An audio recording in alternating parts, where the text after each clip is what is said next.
Are very, very blessed and fortunate today that we have His Grace Mahatma Prabhu with us, who has kindly accepted our invitation for this 2-day Japa seminar. So today is day one of that, and tomorrow also we'll meet at the same time and to have this wonderful Japa seminar by His Grace Mahatma Prabhu. So His Grace Mahatma Prabhu is a very senior disciple of Srila Prabhupada, got initiated in 1969 and has served our Krishna conscious society in extraordinary capacities as Sankirtan leader, book distribution, temple president, and multiple other services. He is also currently an initiating spiritual master and has disciples all over the globe. And I see many of devotees and his disciples probably have joined. So we kindly welcome all of you as well, all his Diksha disciples and Shiksha disciples. So thank you so much for joining. And also you may have heard his wonderful music and seminars, especially on Japa and forgiveness and the Grihastha ashram, etc.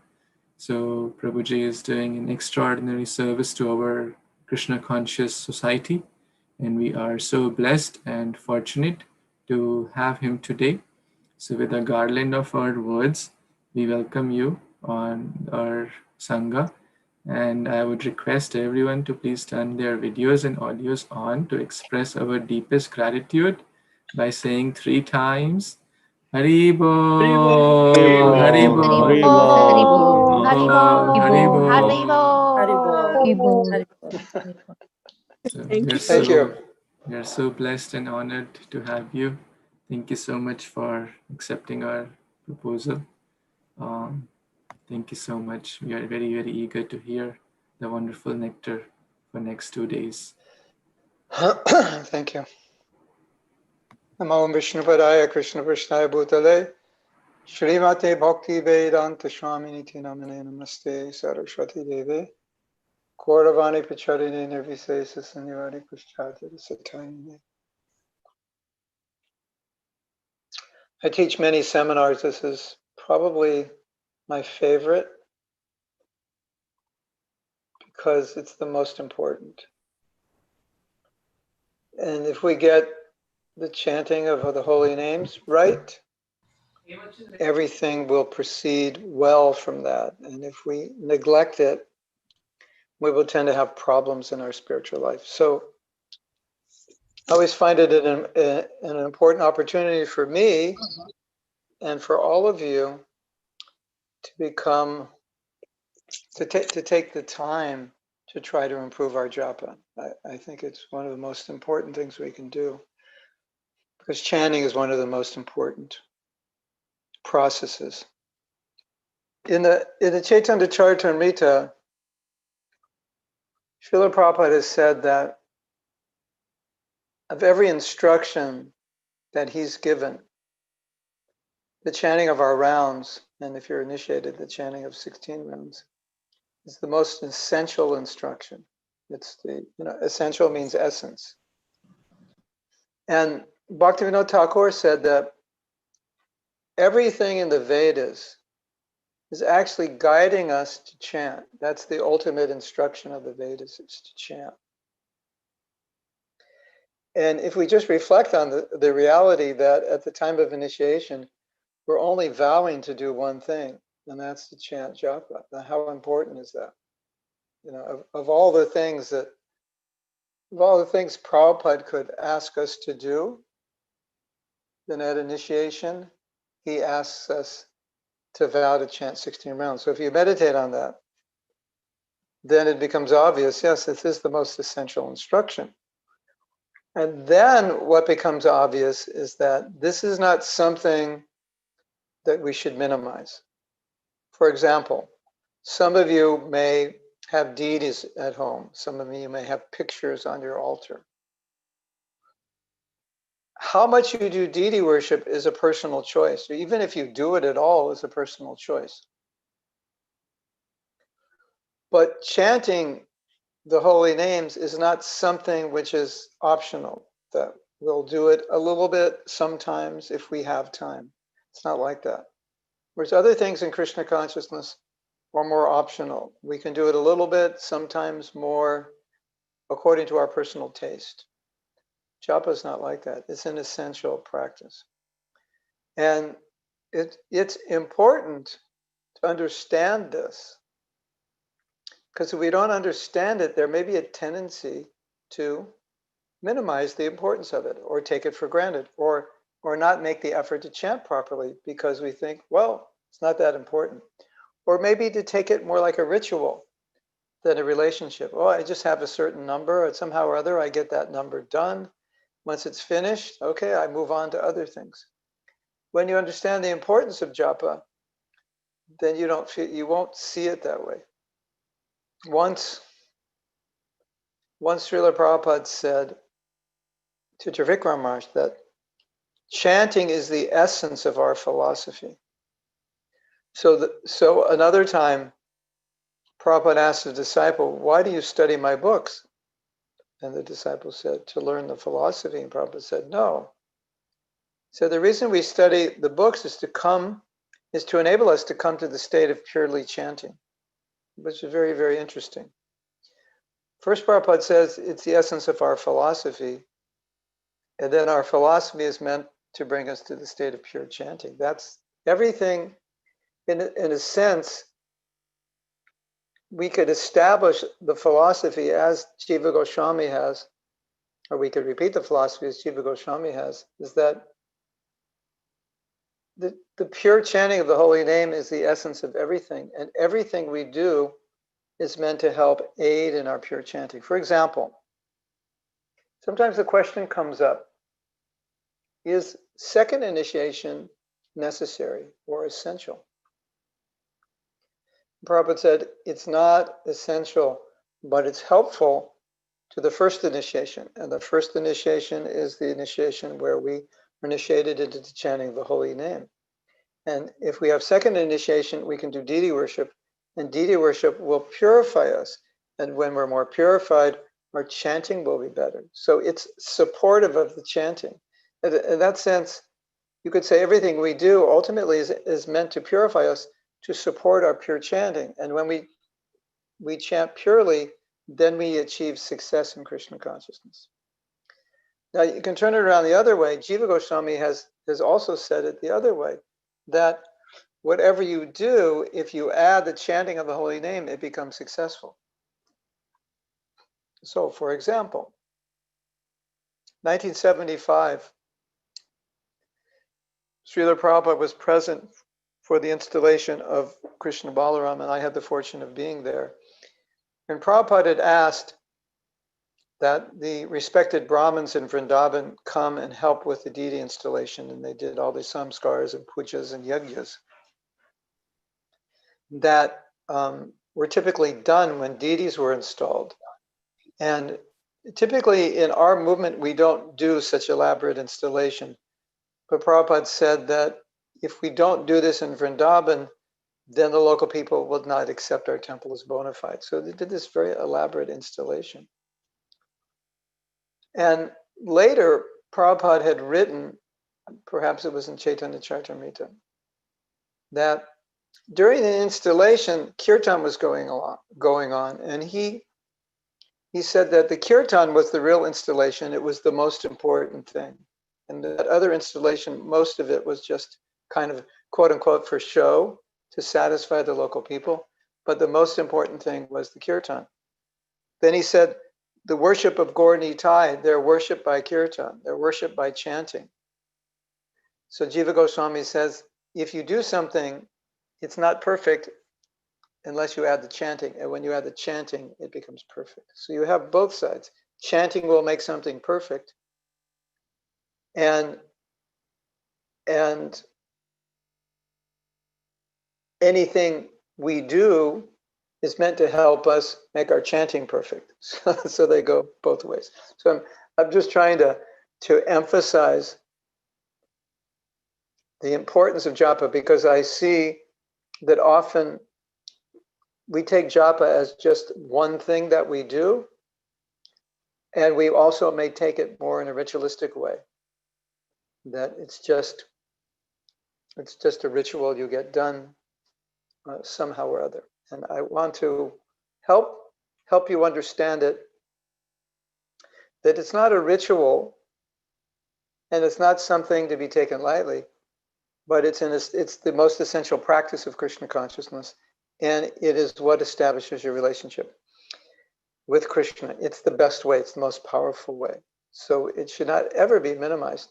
And I also wanted to explain a little bit about this point, that the goal of our chanting is to chant Shuddhanam, is to chant purely. And so we need to understand what pure chanting is, because that's the goal. And I think it's very important when you're chanting to not be thinking, well, I'm just chanting to get my rounds done, but I'm chanting actually to connect with Krishna and trying to chant in a pure state of consciousness, pure prayer, with a pure motive. So I want to talk about that a little bit now, because I think it's a beautiful meditation and a necessary meditation, or a necessary awareness, that when we're chanting, when we're not chanting, but specifically when we're chanting, to be aware that when I'm chanting, I'm not just chanting to just chant because I was told I should chant, or because I took a vow to chant a certain number. But the goal of my chanting is to chant purely. And as you probably know, there are 3 stages of chanting: offensive, clearing, which is the second stage between offensive chanting and pure chanting. So think of it like a road. Start on the road, offensive, a rough road; clearing, the sky is clearing, the road is smoothing; and pure chanting is the goal. You've reached. So what do you get if you chant offensively? Well, let's first start by defining what is offensive chanting. There are 10 offenses. You can read them. If you're chanting while making those offenses, it's considered offensive chanting. If you chant offensively, you may get some material benefit, but you get no spiritual benefit. So even though you're chanting, if you're making offenses, you're not making spiritual advancement. So obviously we want to avoid offenses, because we don't just want to chant to get the number done, but chant offensively, because then we won't make any advancement. We'll just, okay. Prabhupada put it this way.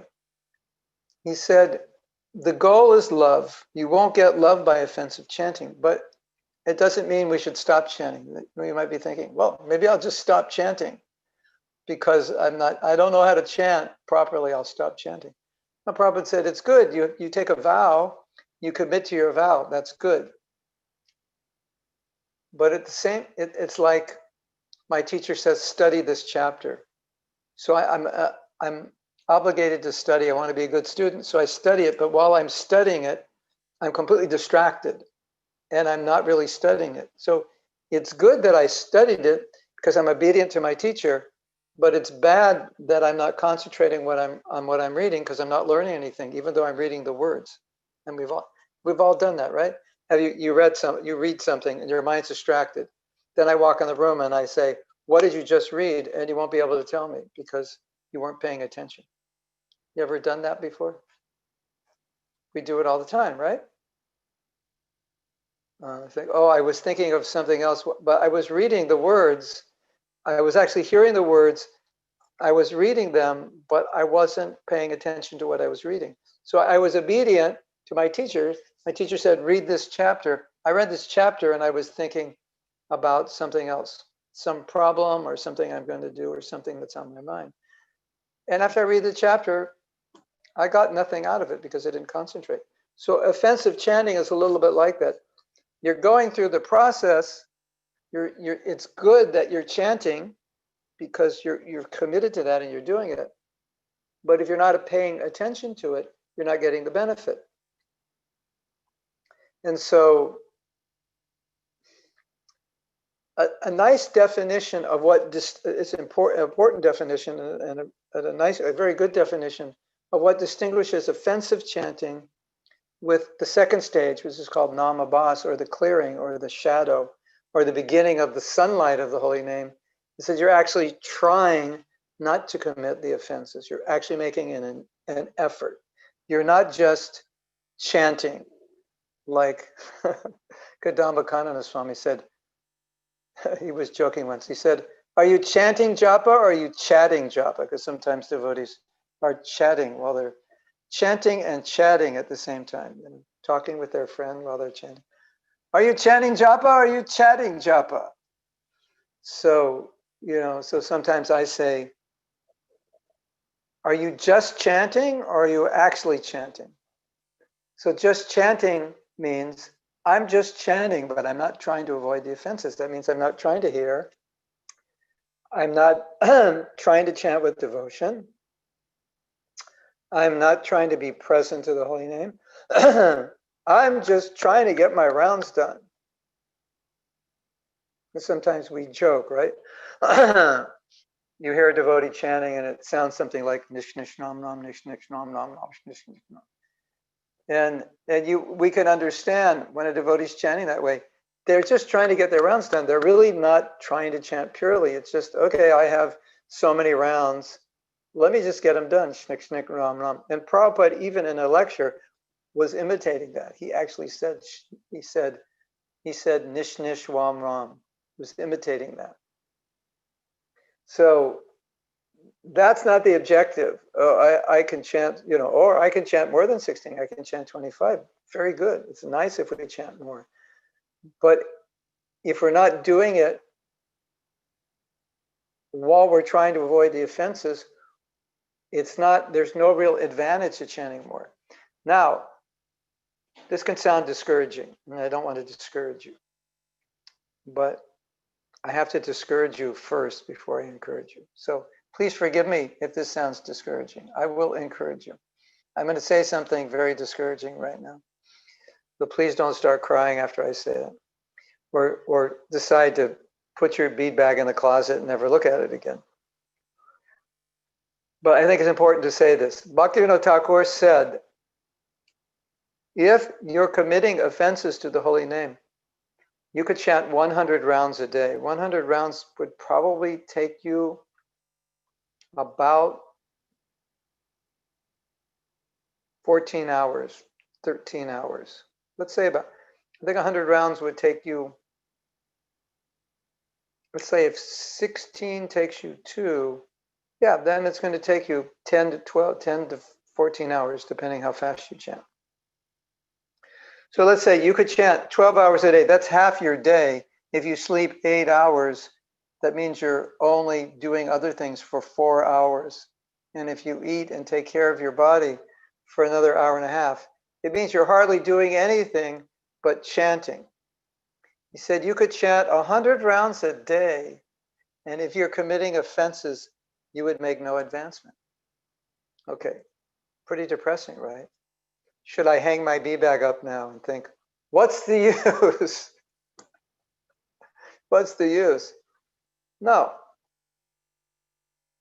I want to explain. The holy name is very powerful, but we have to avoid the offenses.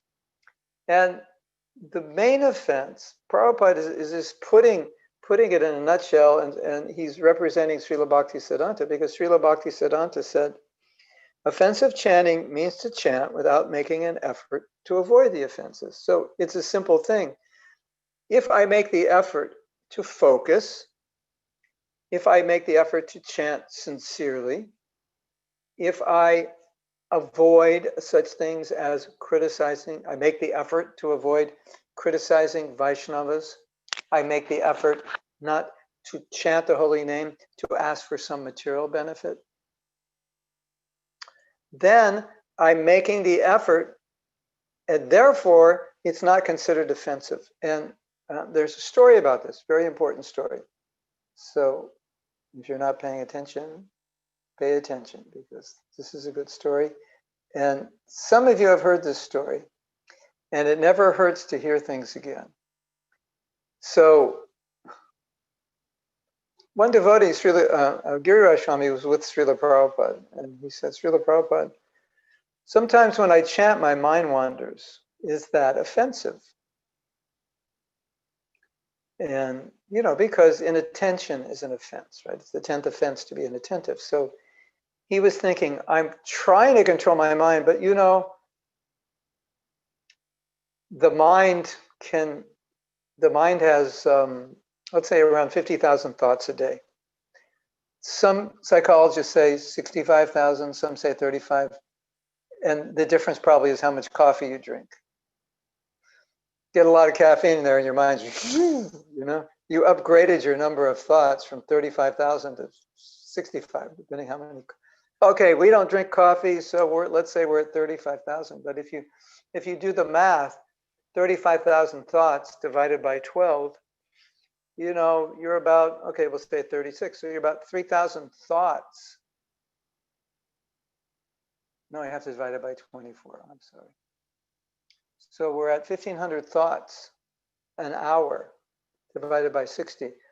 We're having a lot of thoughts. So naturally, when you're chanting japa, because the nature of the mind is to think, it's very easy for it to just start thinking, right? Because that's what we do every day. So have you ever started chanting japa and you're thinking, I'm going to concentrate, I'm going to focus, I'm going to be present. You pick up your bead bag and like 10 seconds later, you're thinking about something you have to do later. Does that ever happen to you? It happens all the time, right? We do, every Monday, Wednesday, and Friday, we have a japa session at noontime. And we do it at noon for the devotees in Hawaii because it's 6 o'clock for them. And so they asked, can we, it was originally just for them. And I thought, well, let's invite everybody else. So I rearranged my schedule so that I will have rounds left at that time. So I have a tight schedule and I don't always have time to chant extra rounds. So, it's 12 o'clock. I'm doing things and then, it's 11:55. I have to stop what I'm doing and we start chanting. So my mind is, it's going, right? It's the middle of the day. And so I try to stop it. And they're like, okay, we're chanting japa now, let me stop it. But it's still got momentum. So it takes effort to stop it. It definitely takes effort. And when I don't have this problem so much when I'm chanting in the morning, much more at noon. I have to continually monitor my mind. So this was Giriraj Swami's question to Prabhupada. He's saying, I'm inattentive. I'm trying to control my mind, but I'm inattentive because it keeps wandering. And so he was thinking, is that the 10th offense? And Prabhupada asked one question, and this is exactly what we're talking about. Prabhupada said, are you trying to control your mind? And Giriraj Swami said, yes, Srila Prabhupada, I'm trying, but I can't always control it. And Prabhupada said, then it's not offensive.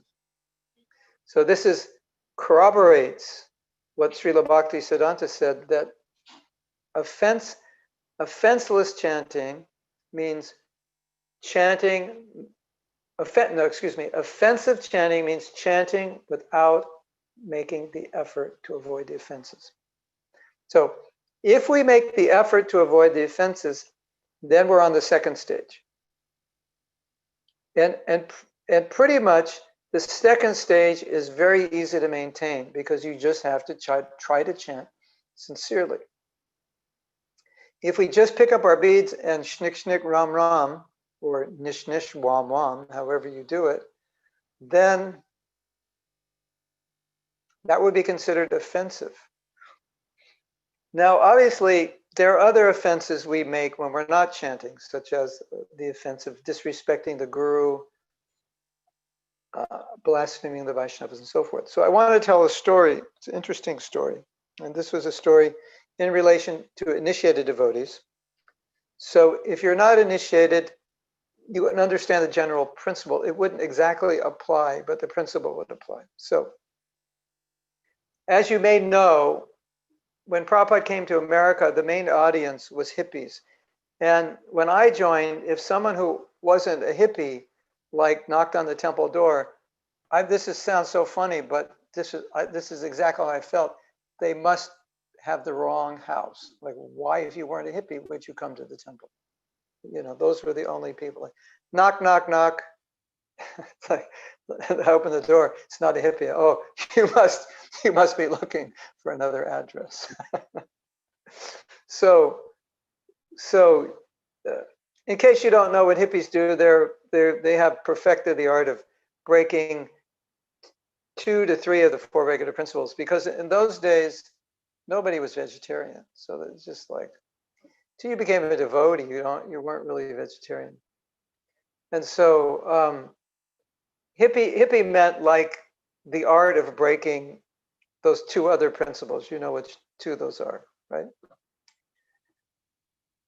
And so there was a group of devotees who at some point had deviated from Krishna consciousness, and they were all initiated, and they formed their own community. And in that community, they had 2 regulative principles instead of 4. So you could imagine which 2 they had and which 2 they didn't have, right? The 2 ones that the hippies loved to do, well, those are the 2 they kept. And the meat eating and gambling, that was easy to follow. So they said, okay. So they only were following meat eating, and they didn't eat meat, and they didn't gamble, but they were taking drugs and having sex, because that's what hippies do. And so they reverted kind of like Krishna consciousness in this hippie mode. So one of the senior devotees went to talk to them and, try to reason with them. And so one of the devotees in charge there, he said, yeah, what you say is right, but, this is what we're doing. And at least we're chanting Hare Krishna. We're doing all this, but we're chanting Hare Krishna. So it came back to Prabhupada. And Prabhupada said something very heavy, but it underscores what we're talking about, and it will help you understand what it means to chant offensively. They said, Srila Prabhupada, they're not following all the principles, but they say at least we're chanting Hare Krishna. And Prabhupada said that chanting Hare Krishna maybe in 300 lifetimes will be effective. They said, why? They said, because they're committing the 3rd offense, disobeying the order of the spiritual master. They're initiated, they promised to follow these principles, and now they're not following. This wasn't like husband and wife, trying to be chaste and, not have relations with other people and regulating their sex. This was just free sex. It was a different thing. And of course, drugs, it was just, we're doing drugs because we want to. So Prabhupada made this point that if you're consciously committing an offense, if you're not trying to avoid it, then it's considered an offense. And if you chant with consciously committing an offense and not trying to stop it, then you're chanting, maybe it'll take you 300 lives before you actually get some effect. It's compared to the sun at midnight. You will not get sunburn at midnight, will you? You don't have to worry. There is no effect of the sun at midnight. And pure chanting is like the sun at noon. Watch out, the sun at noon is dangerous, especially in India. Did you know that? The sun in India? You don't want to be in the sun at noon. All these, the Britishers, they never see the sun. So when they occupied India, the sun, hot sun at noon, and you get sick in India. You go in the hot sun. So they didn't understand that. The Indians are walking around with umbrellas, and the Britishers are like, oh, sunshine. So the pure holy name is like the sun at noon. And offensive chanting is like the sun at midnight. I did a video a while ago. I called it Midnight Japa. I say, are you chanting Midnight Japa? So what's Midnight Japa? It's like you're chanting, but it's like trying to get a suntan at midnight. It doesn't work. And Namabas, the second stage, is considered sunrise. Now you can see the sun has risen. It's coming up, but you don't see the sun, but it's light out. The holy name is starting to have an effect, starting to light up your life, but you don't even see the sun. You see the light before you see the sun, right? And as the chanting My wife's giving a class at 10 o'clock in the other room. She came to tell me, I'm so excited. I can hear you in the other room. Okay, I have to calm down. So these points are so important. If you understand them clearly, it can make such a difference in your chanting. So, so you see the sun's coming up. It's starting to light up. And so you're getting some light now from the holy name. It's not pure. You don't get the pure effect. But what effect do you get in the Namabha stage? The effect you get is the stage of Anartha Nivritti. You start becoming purified. You start progressing toward the state of Shuddha. If you stay on the stage of offensive chanting, you don't get on that road to Shuddhanam. You just stay on, there's like a roadblock there. You can't go beyond that.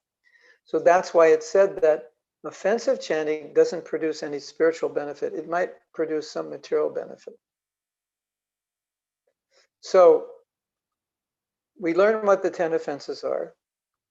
We avoid making them in our life as far as possible. We try our best. Now, you might say, okay, this all sounds good, but that first offense, don't criticize devotees. Say, I was criticizing people when I was 6 months old. This is my nature. I'm very sarcastic, critical, witty, sarcastic. This is just like my second nature. What do I do now? And it goes back to the same point. When you understand what the offenses are, you make the effort. So we're talking now about effort. We're not talking about perfection. And so we'll go back to that story of Giriraj Swami where Prabhupada says, try. I'm trying. And Prabhupada says, if you're trying, it's not an offense. So do we sometimes criticize? Yes, that's one of the qualifications of being a conditioned soul. We criticize, right? Do you know why you have this body? Why you're not liberated now? Well, one of the reasons is we criticize. That's why we took another body, so we could come back and criticize some more people. There's certain things that we do that guarantees we'll get another body. And so the things we're trying to overcome now are the things we didn't overcome in our past life. So yes, do we have a tendency to criticize? It's a conditioned, as a conditioned soul, we have the tendency, but we try to reduce it. Can we follow perfectly Prabhupada's instructions all the time? Do we sometimes disobey? Yeah, sometimes in little ways we disobey. It's hard to follow everything.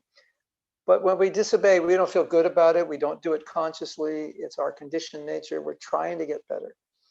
So in that way, we're actually trying, and therefore we're not making the offenses because we're trying. Does that make sense? Yes. Raise your hand if it makes sense. I can only see, I'm on my phone. I can only see 4 of you at once. My computer, I can see 45 of you at once. But my computer, I couldn't set it up in my office, and my office is like 50 yards away from the router, so I brought everything in here. Anyway, so key instruction. We want to be chanting on the second stage, Namabhas. So there's some sunlight in our holy name. It's starting to have an effect. You're not going to get a bad sunburn when the sun is rising, but you'll get something. You can see. You'll get clarity. And what do we say happens on the second stage? You start progressing. The unwanted habits, the unwanted desires, they start to become purified. You're moving forward. That's the second stage. If you stay on the first stage, you don't get that purification. You stay on the second stage, you get that purification. And what's the goal? That purification brings you to the third stage, Shuddhanam.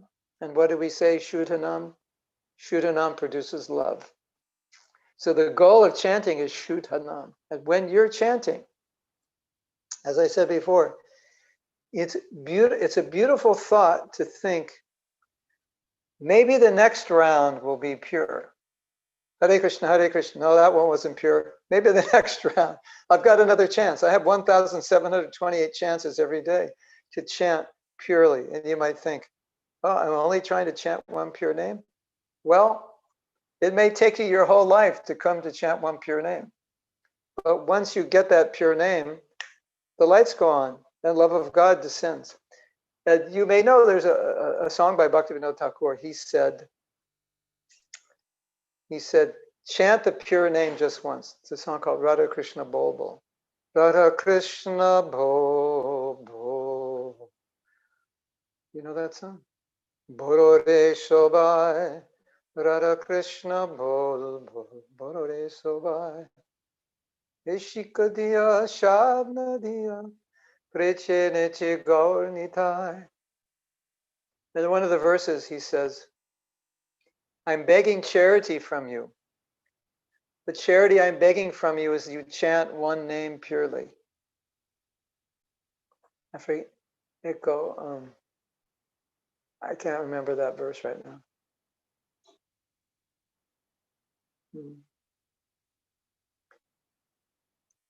So he says, chant purely once. Why is it, you read that song, you think, only once? That's all I have to do is just chant purely once? Yeah, but it'll take you your whole life to do that. 16 good rounds every day. And then you start progressing in Namabhas and you move closer and closer to Shuddhanam. But once you chant Shuddhanam once purely, what happens? You get love. If you go on my Facebook page, Mahatma Das, and you go into videos, well, it's easier. If you go to my YouTube channel, Mahatma Das, and then there should be a page there for daily videos, and you just have to scroll along because every day I put out a video. And I put out over the last year, I've put out a lot of videos, maybe 12 or so on Japa. And we're also creating an introductory course, and there are like 6 videos in there on Japa. But Midnight Japa is what we're explaining here is a broader view of Midnight Japa. So just to summarize what we've spoken so far in the last half hour is that our goal is Shuddhanam. Well, I have to explain further. We want to clarify what is Shuddhanam. And this is very interesting because, as I said, it could take you your whole life to come to the level of Shuddhanam. But there's another angle of vision where we could actually chant Shuddhanam, or the beginning or the first array of Shuddhanam. We could actually do it right now. So let's describe that. If we study our philosophy, we see there's a progressive stage from Shraddha to Prema. And as you're progressing, you come to a stage called Anartha Nivritti. And on that stage, that Namabha stage, that's where your anarthas, your unwanted habits and desires are becoming purified. And then you come to a stage called Nishtha. And Nishtha means steadiness. And what happens on the stage of Nishtha and why it comes after Anartha Nivritti is because you sufficiently overcome your anarthas so that you're steady in your devotional service. Because the material desires and the unwanted conditioning is what causes us to be like a yo-yo. Like, you ever have this experience? One day you're doing great, and the next day it's like a nightmare or a horror story. What was today like? Oh, so many desires, so much conditioning. But yesterday everything was fine. That's the Anartha Nivritti, or the Bhajana Kriya stage, because the challenges, the conditioning, it's still there very strongly. But in the stage of Nishtha, it's not strong. It subdues itself. So Nishtha is said, or can be said, to be the first stages of pure devotional service. Now, what does this mean? Prabhupada was asked, how many pure devotees are on the planet? And he said, how many disciples do I have? At that time, he had maybe 1,000.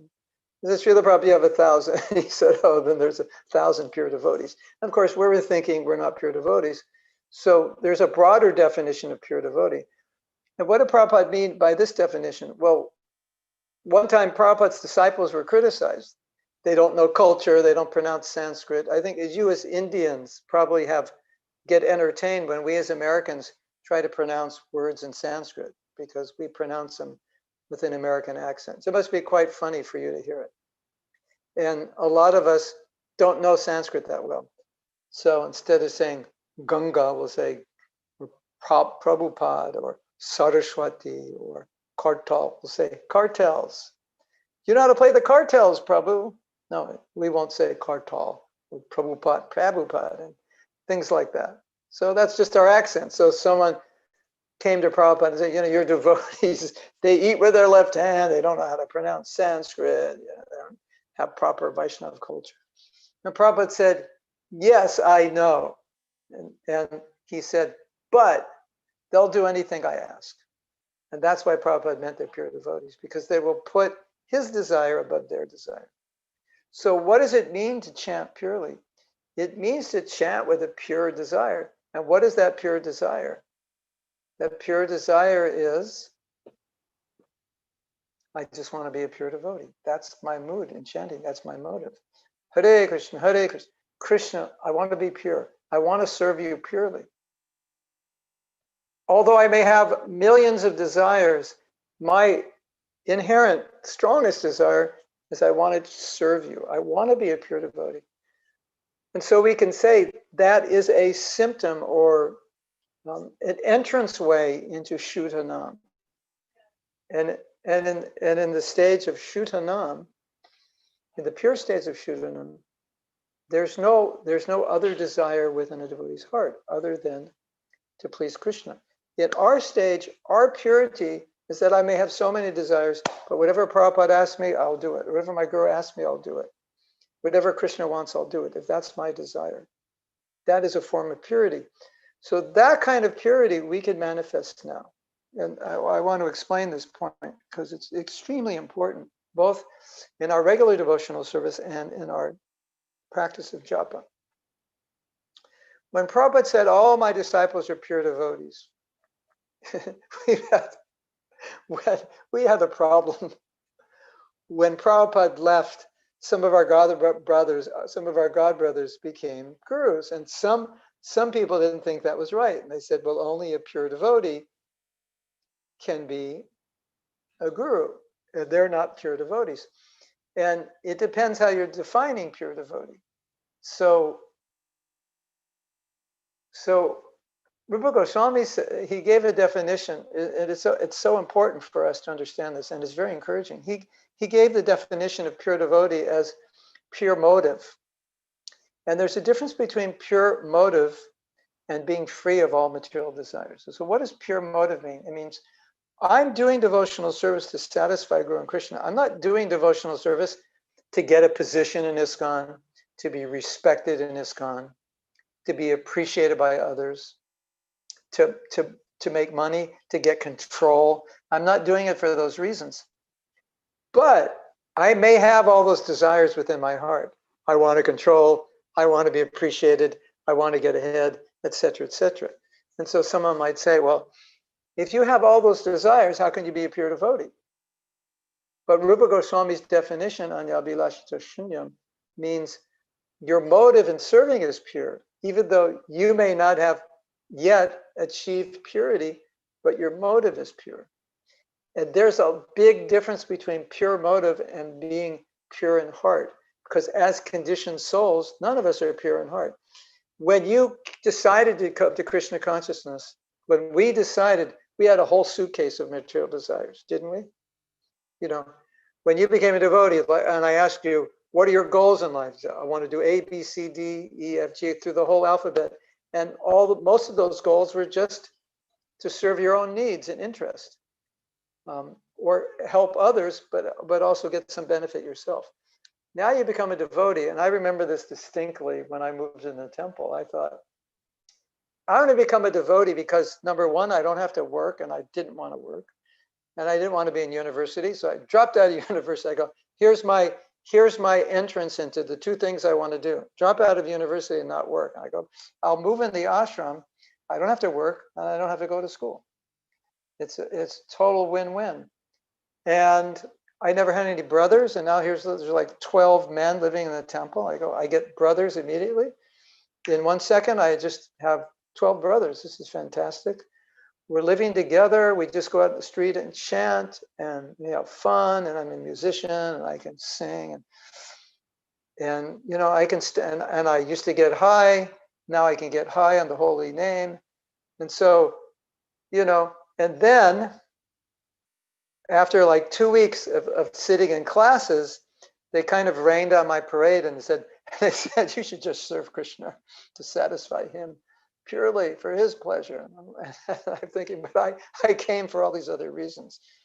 So then it took me a few weeks and I understood, I'm not supposed to chant Hare Krishna to get high. Or my motive of serving Kṛṣṇa shouldn't be so I get prasadam and a roof over my head so I don't have to work. But it should be to please Prabhupada and to please Kṛṣṇa. So then I understood that. And so I started shifting my motives. So when I would chant, I would think, this is for Kṛṣṇa's pleasure. It's not to get me high. It's to satisfy Kṛṣṇa. And then when I did that, I really got high. I specifically remember the day that I told myself, chant to please Kṛṣṇa. That was the best japa I ever had. That was the highest I ever got. And when I was trying to chant to feel good and get high, I was like this high off the ground. And when I did it to please Kṛṣṇa, I was on the moon. So the point is that Rupa Goswami is saying that pure bhakti is defined by pure intention, not the level of your purity. Because when you come to Krishna consciousness, you can't just change your level of purity by your desire, right? You can't say, okay, today I'm going to decide to come to the second level of purity. You can't do that. You have to work your way to that through the practice of chanting and other processes which will purify you. But immediately you can decide, today I will serve Kṛṣṇa for his pleasure, not for my pleasure. I will serve Kṛṣṇa not to get ahead materially, but to satisfy him. I will serve Prabhupada. I will follow his instructions. I will serve my guru. I will follow his instructions to satisfy them for their pleasure. That, in definition, is Rupa Goswami's definition of pure devotional service. And so, in a sense, if we chant with that mood, Kṛṣṇa, I just want to please you, I want to satisfy you, that in a sense, is in the broadest sense, could be seen as chanting purely. And we can do that immediately, right? All of you. You can all do that immediately, correct? Like there's nothing stopping you. Well, there is one thing stopping you. Who knows what that one thing is? All right, take your finger and go like this. That's the answer. Or you can go like this. Or you can go like this. What's the one thing stopping you? You. Because there's nothing stopping you from chanting purely. Nothing. There's no force in you. You say, but Maya's stopping me. No, but you don't listen to Maya. If you don't listen, she can't stop you. So there are 10 offenses. We make the effort to avoid those offenses, and we chant with the pure motive of pleasing Kṛṣṇa. Now, I want to say one more thing. This is just one section of what we're going to talk about. We'll talk about other things today and tomorrow. I want to say one more thing to just bring this to maybe a higher level, higher conclusion. I've been teaching Japa for maybe 15 years, and I've also attended many Japa retreats and always try to deepen my understanding so I can be a better practitioner and a better teacher. And the tendencies I see within myself and others, and Satchidananda Swami has brought this tendency to light by pointing out Japa is not a ritual, it's a relationship. And when he was teaching this at one of the Japa retreats, I noticed that this resonated with the devotees. You know, like the top 3 things that resonated in that retreat, this was one of the top 3. It's not a ritual, it's a relationship. He said Japa is a relationship. I added it's not a ritual, it's a relationship. And the reason I added it's not a ritual is because I noticed that many devotees took Japa as a ritual. What's the ritual? The ritual is the Maha Mantra and your number. So if you just say the Maha Mantra times your number, 4 times 108 or 8 times 108, or if you do 16 times 108, and you say the Maha Mantra, then your ritual is done. And so why did Maharaj say it's a relationship? And he said, well, think about it. Well, let me go back a little bit. When he said it's a relationship, then I started thinking that we think chanting is the process. No, yeah, he said it's not a process, it's a relationship. So process or relation or ritual. And then I was meditating on the word process. And I think many of us think it's a process to a relationship, isn't it? If I chant, it's a process. It's one of the 9 processes. So how can you say it's not a process? It's right there in our scripture. It's one of the 9 processes. And his point was that we have a very ritualistic mentality. So when we say process, process can be mechanical. And process means if I execute the process, I get the result. But as we know in bhakti, like anything you do in bhakti, it's not the process that's most important. It's the consciousness with which you do it, right? So you can be a perfect Brahmin, perfect pujari, do everything perfectly, every mantra perfectly, every grain of rice is thrown perfectly, every puja you do is perfect. And you might be thinking, oh, if I do this, I'll go to heaven. That's your motive. That's not pure devotional service. So the motive, offer me leaf, fruit, flower, water, Krishna says, it's not the leaf, fruit, flower, that's really what I want. It's I want your bhakti. So then Maharaj explained, how is it a relationship? Because you're there chanting and Krishna's there and his name is there. So the relationship is already there. Here you are, here's the name, Krishna is the name. There's a relationship. So it is a process to make the relationship deeper, but it's not a process where you don't have a relationship and after 50 years of chanting, you'll have a relationship. It's a process of deepening an existing relationship because as soon as you say Krishna, he's there. And obviously you said it, so you're there. So when you're chanting Japa, it's you and Krishna, right? So if we think of it as a relationship, then what comes to mind? Patra pushpam palam toyam, offer me fruit, flower, water, leaf, bhakti paritam, with bhakti. That thought comes. So let's change the verse. Hare Krishna, Krishna Krishna, Hare Hare, Hare Ram, Ram Ram, Hare Hare, bhakti paritam. One may offer me the Hare Krishna mantra with devotion, and I will accept it. So just as you offer a leaf, fruit, flower, and water, you wouldn't offer it as a ritual. Oh, today I offered 3 tulsi leaves and 1 cup of water and 3 flowers. Everything is fine. And your husband says, were you thinking of Krishna when you did it? And you say, no, but I did it. Was there any devotion in your heart when you did it? Say, no, I just did it because 3, 3, 3, I'm supposed to do it. Then it becomes a process which becomes fruitless. Because Krishna, what does Krishna want from you and me? He wants our heart. He doesn't want our ritual. Just like, I think women, you understand this more than men. You don't want a husband who just works all day and brings you his paycheck and doesn't interact with you and doesn't show affection and kindness and listen to you and talk with you and do things and tell you how much he likes you. If you have a relationship like that, even though he would bring you $1 million a year, you would be very unhappy because you want the relationship, you want the affection, isn't it? Sometimes women have a husband, but the husband never says anything nice, never shows any affection, and they're not happy.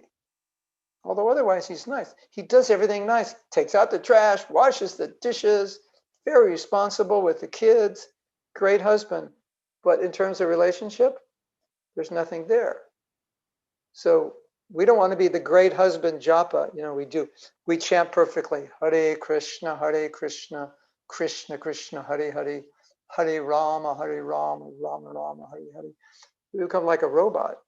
We don't want to be the great robotic chanter. We want to be the chanter who's chanting with this mood, Krishna, I want to be a pure devotee. Krishna, I want to please you. And so then we understand, I'm chanting now. This is Krishna. Krishna thrives on bhakti. Krishna thrives on love. It's right there in the Bhagavad Gita. do it with love. Apply that same principle to japa. And then you'll begin to understand japa not as a process, not as a ritual, but as a relationship. And the last thing I want to say, and then we'll take some questions, and then if there's time, we can go on to another section where we'll just take this idea, want to take it a little deeper. The last thing I want to say, I just forgot. What was the last thing I wanted to say? I call this having a 5G moment. We could call it a senior moment, but now that 5G has come out, I can blame it on that. 5G is more detrimental than getting old. So, yeah, so, oh yeah, the thing I wanted to say, that was a short 5G moment. Another thing I've noticed, this is not at all meant to be a criticism. This is just what I've observed. And I think many, many of us are guilty of this, but it's totally innocent. Many of us are raised with religious beliefs and a religious context, which is ritualistic. You go to a temple, church, mosque, and you do certain things. You bow down, you do this, you do that, you throw the rice, you take the water, you take the chanamrita, you make obeisances, you spin around. So many things your grandmother told you to do, right? And then we ask you, why are you doing that? You go, I don't know. Especially the younger kids, they'll do so many things. Why'd you spin around 3 times? I don't know. My grandmother said to do it. You're supposed to do it, right? Isn't it? Or, you see all the puja, and there's so many rituals in the puja. How many times you chant the mantra, how many times you throw the grains, how you take the achman, how you throw the rice, So we're surrounded by ritual, not just in Hinduism, but in every religion. So one of the mistakes that devotees always make is to then look at japa not as a relationship, but as a ritual. And when you look at a ritual is just you externally do something, and by externally doing it, you count it as successful, right? Okay, do 50 push-ups every day. Okay, I did 50 push-ups. Okay, I'm going to have big muscles. I'm going to get stronger if I do 50 push-ups. Doesn't matter what's going on my head or heart. I just have to do the push-ups, right? Isn't it? So it's something like that. I have to do 50 sit-ups. My stomach muscles are going to be tighter if I do that. Doesn't matter what I'm thinking. Doesn't matter if I like doing it or don't like doing it. There's no relationship with any God in that. I'm just doing it. And if I do it, I get the result. You don't want to take japa that way, where you kind of push Kṛṣṇa out of the picture and it just becomes a ritual. And I think if I do the ritual, I'll be successful. It's actually the opposite. If you make it a ritual, you will fail because it's a relationship. It's personal. It's a connection. And once you understand this, your japa becomes, you just enter into a different universe of japa, because now it's a connection every morning with Kṛṣṇa. It's not like, oh, I have to chant 16 rounds. That's all ritual. If you ever say, I have to chant, if you ever feel like, I don't want to do this, this is boring, that's because you're dealing with it as a ritual and devoid of love and affection and devotion. But when you bring the love, affection, and devotion in, then it's no longer a ritual, it's a relationship, and the relationship is beautiful, it's sweet, and you start experiencing that. And so many devotees have gone to this depth in their japa and expressed their realizations of the realizations they get when they chant this way are amazing. They get such beautiful realizations by chanting this way. And it is my greatest happiness if you can enter into this mood of chanting where you get similar realizations, where you can experience the holy name in this way. So Shubha Vilas, I want to stop right now with this section. I could go further, but I think the points I wanted to make, I've made for now, and I want to take some questions just to see if there's clarification specifically on what we just talked about. You may have other questions on japa, but for now, I just want to talk about what we've been talking about. And so we can see if there's clarification. So either in the chat or someone can raise their hand and then they can speak. Please raise your hand and then you'll be asked to unmute. At that point, you can unmute. So, Hamsulas Prabhu, please unmute yourself. Yes. Thank you very much, Mahatma Prabhuji. It's so wonderful lecture to understand that Japa is not a ritual but a relationship. Prabhuji, my question is, we usually hear that Japa is part of the 9 limbs of bhakti. You touched on this point. Yes. So as Kirtan. Yes. So how can we is Japa, it looks like Japa actually even transcends the processes. It is a relationship we want to have. And we hear that Sukadeva Goswami is the Acharya for Kirtanam. So how can we relate Japa to Kirtanam, or should we put Japa on a higher level than Kirtanam? I was thinking about this yesterday. Well, Prabhupada one time said something interesting. He said, loud chanting is kirtan, soft chanting is japa. so and some devotees feel that that Mahaprabhu's mercy came most strongly through kirtan, because you can experience so much ecstasy and so much power. And sometimes during japa, we can get more easily distracted or bored or fall asleep and so forth. I was thinking about this the last few days, and then I was thinking, this is all true, but why didn't Prabhupada say, when you're initiated, you have to do a half-hour kirtan every day? That's interesting. So I don't want to say we don't have to, and it's not important, but japa was the baseline, that this at least we must do. And as Indra Prabhu used to say, your japa empowers your kirtan empowers your japa. So I wouldn't see them as mutually exclusive. And I always tell devotees who don't like japa, who love kirtan, they say, well, Prabhu, it's the same mantra you chant during kirtan. It's not like japa is a different mantra. And one of the things I have found with trying to improve my japa is that bringing more emotion into the japa is what makes a day and night difference. And in kirtan, emotion is naturally there because when you singing automatically just hits the chords of emotion. That's the way singing works. And so I've come to the point in my japa where my japa and my kirtan are very similar. They're not really that much different. And it's like kirtan is like any other process in bhakti. It's just more variety. So the more variety we bring into our life, the more empowerment we get, the more purification we get. But still, we have to obviously focus on our 16 rounds if we're initiating, because that was the baseline that Prabhupada gave us. And I think different devotees will have different taste, and some will have greater taste for kirtan. Some will have greater taste for deity worship. Some will have greater taste for studying Shastra. But whatever the case is, that's okay. But the 16 rounds is the baseline. And I don't know if that answered your question. Were you asking another point? Specifically, was there something you were asking that? Thank you, Prabhuji. It seems like the Kirtanam is a broad stroke. Like Sukadeva Goswami is also preaching to Parikshit Maharaj for 7 days, and that's considered to be the highest Kirtanam. And it's also bundled with that. So just that is the. Well, as I mean, the real answer is we're supposed to do everything.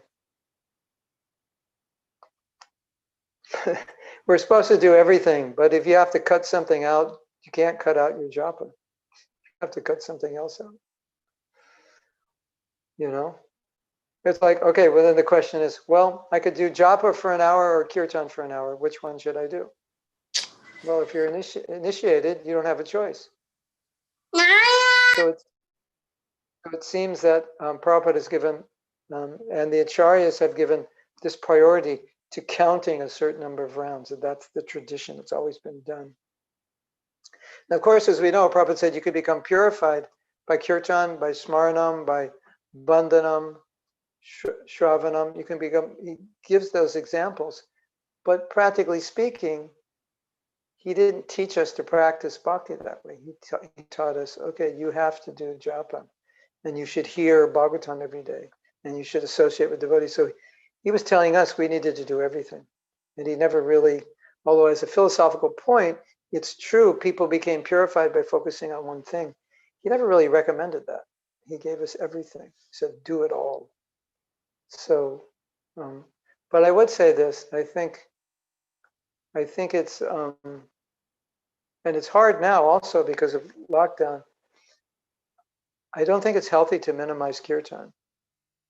And I know a lot of devotees may minimize it because maybe it's not the thing that's so favored for them, but it is a necessary ingredient in Kali Yuga, especially for sharing with non-devotees. So kirtan has a special place in our movement. We shouldn't minimize it in the name of japa.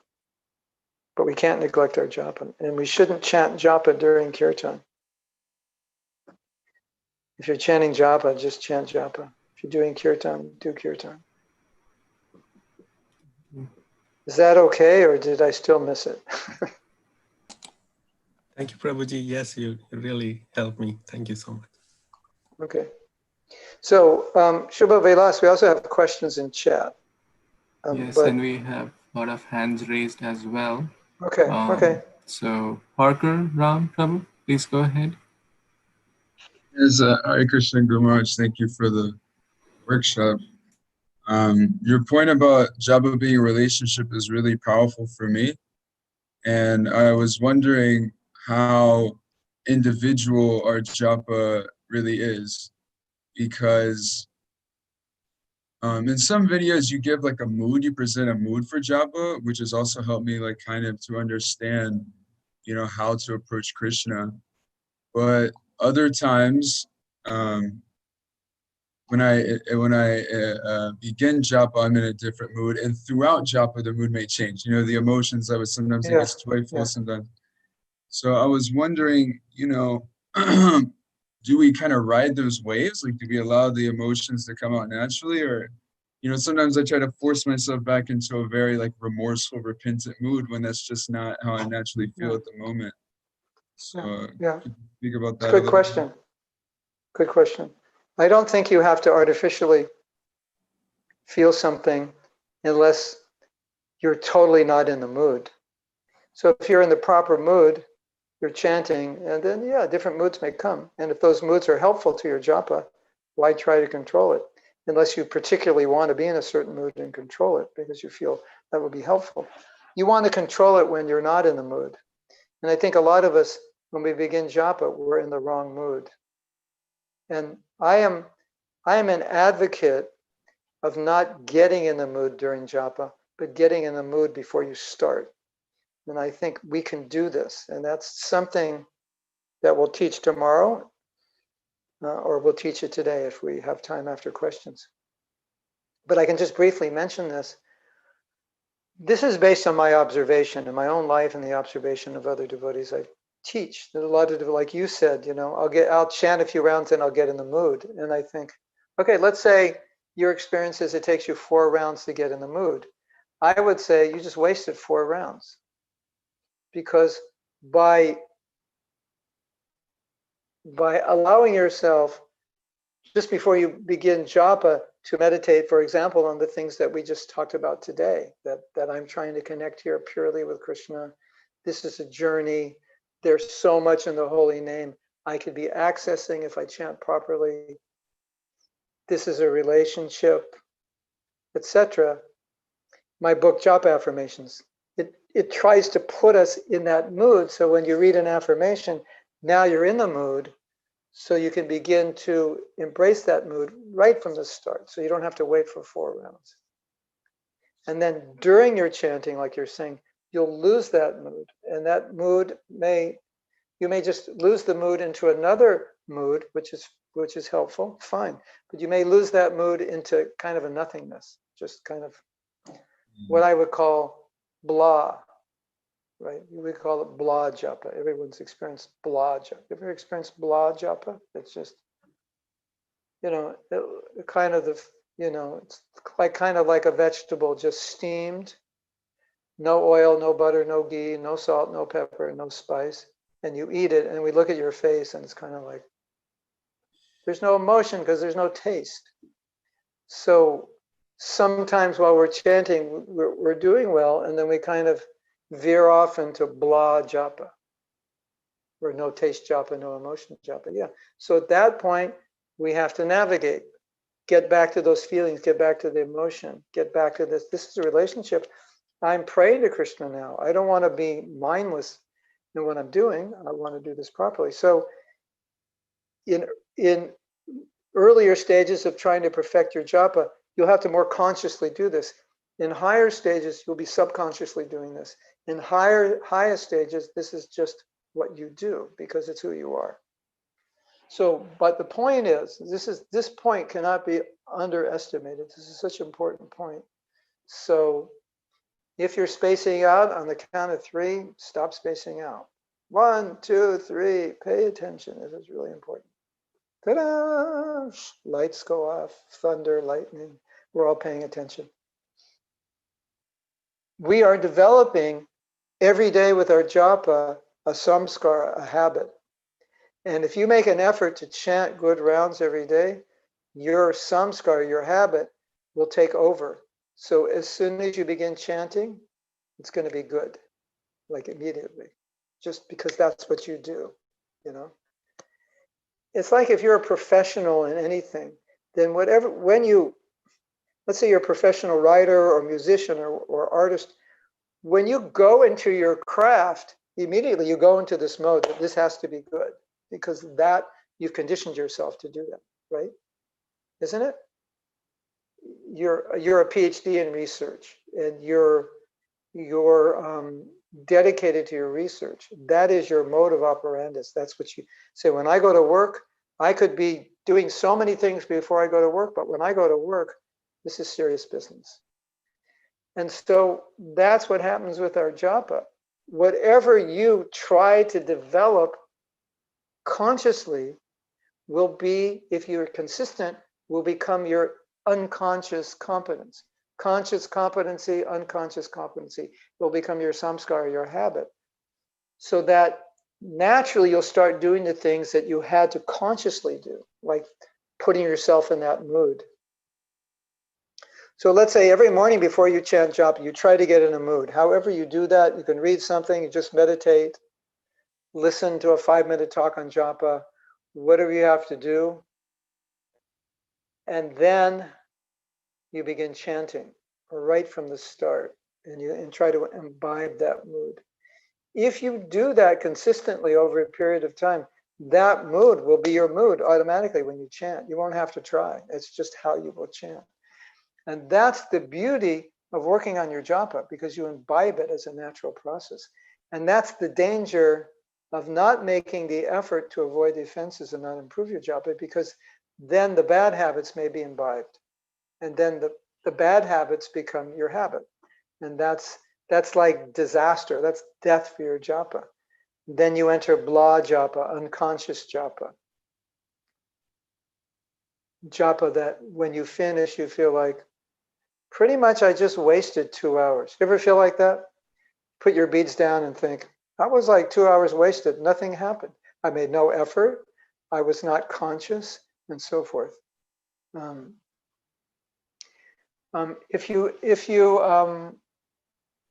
go to Amazon, just type my name, Mahatma Das, Amazon, then the Japa Affirmations book is there. You can buy it as a hard copy, or you can download it. And it was written for the purpose of setting your intentions and setting your consciousness to the optimal setting. Okay, we have these clothes, they're dirty, they're dark colors. Okay, we set the washing machine. Heavy cycle, this, that. Okay, now here's the optimal setting. The clothes will get clean. So the Japa affirmations are like the setting on the washing machine. Set all the dials so you'll have an optimal experience. That was the idea. So I can't overly stress how important it is to work on your japa because it becomes a habit. And I was fortunate enough to be asked to facilitate japa retreats and workshops. And I still do it. But there was a time I was doing it very consistently. And it was forcing me to continually practice. And I was seeing how this continual practice was creating a subconscious nature so that when I chanted japa, everything that I was teaching, everything I was learning, it just kind of it was like you hit a button and all the teachings just came on within me, like immediately. And then when I didn't practice, like anything, I would revert back to my default, blah, spaced out, just get the rounds done mood, which is kind of, everyone's default, just get them done. Ritual, got other things to do, other things on my mind, let's get this over with. Not like, this is the most important thing, this is my time with Kṛṣṇa, and so forth. So that's unfortunately our default mode. And so we have to override that default by practice, conscious practice of developing these understandings of moods. And that's the beauty of it. If you do it consistently, then you're going to see. Here's what will happen to you. This is my promise to you. If you take these, if you take your japa seriously, if you study it, you try to improve it. I'm not the only teacher. Bori John Prabhu, Rabindra Swarup Prabhu, Giriraj Swami, of course, Satyanandam Swami. So many great teachers. If you and there's a devotee in India, he just sent me a copy of his book. He hasn't published it yet, Japa Meditations. All his realizations and study of japa that he's imbibed from all these different great devotees we mentioned. And beautiful book of just how deeply he's going into japa. If you try to do this consistently, then it's just going to naturally appear when you chant. That's just how you'll chant, right? Parker, you're a musician, right? You're a musician. So there are many guitarists who are amazing, who do amazingly complicated things. And you look at them. You play guitar or keyboard or both? Yeah. So you sometimes look at these guitarists and it's just like, how are they doing that? And they're doing all this complicated stuff, but they could actually be talking to you while they're doing it.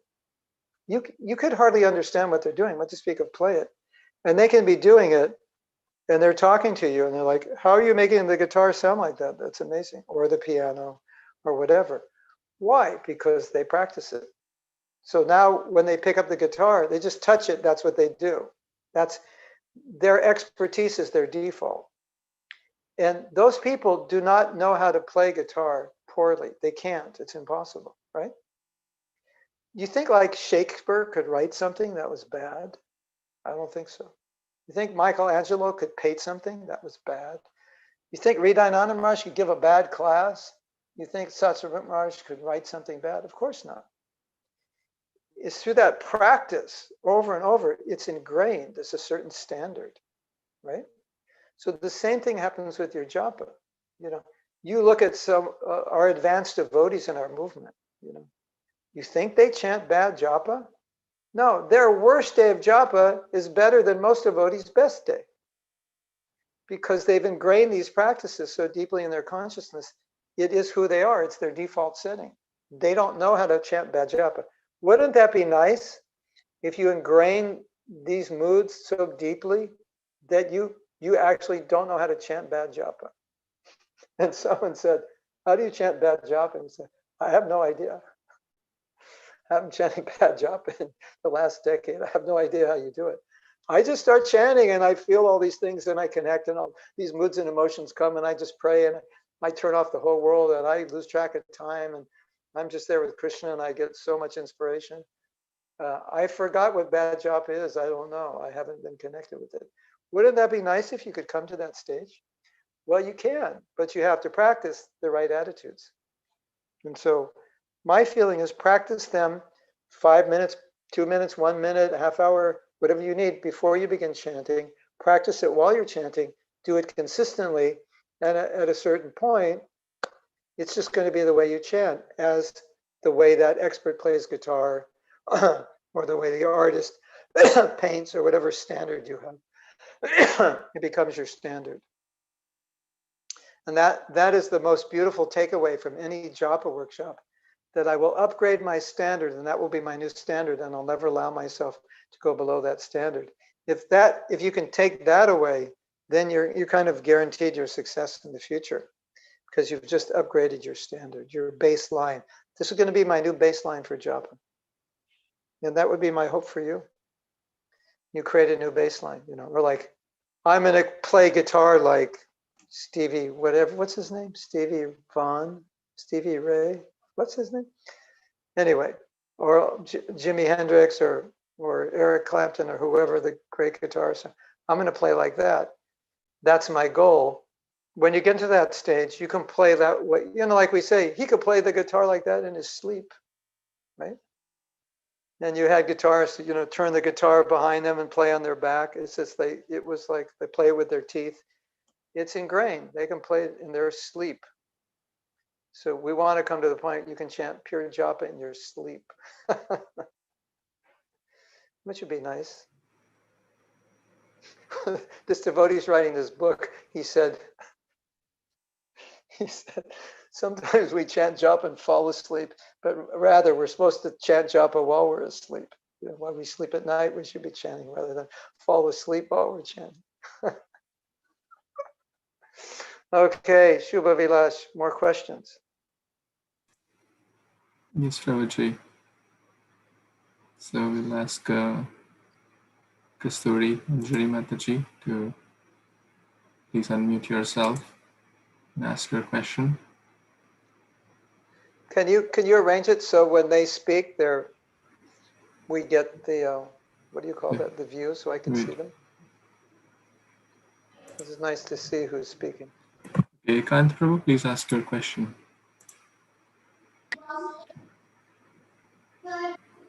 Can you hear me, Prabhu? Yes. Yes. Hare Krishna, Highlight. Prabhu. Can you highlight the speaker? The Yes, Shubha Vilas? it's done, Prabhuji. Can you see him? No. I cannot speak. Let me see if I can hear you. See Hare you. Krishna, Prabhu. Dandavat Pranam. No, Prabhuji, I don't see him. thank you for enlightening me about how to japa. No, I see him. Yeah. Okay. Um, I was always bothering Subhavilas Prabhu about my questions on japa, and this is helpful for me to how to meditate and how to do a relationship with Govinda, especially. This is very helpful. But I have, I think you kind of answered it, Prabhu. I just want to ask a follow-up question as it. Okay.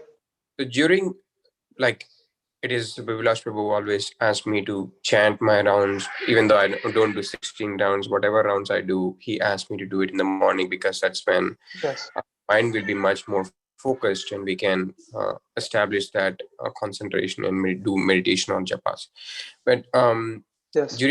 but I sincerely want to do during the day, and also sometimes it might be like evening times during after we come out of the work.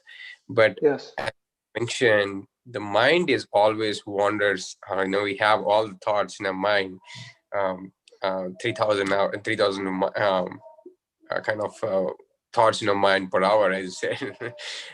So those all will be there, and it is very hard to concentrate on any rounds that we do in the evenings, or at least sometime in the day, during the day.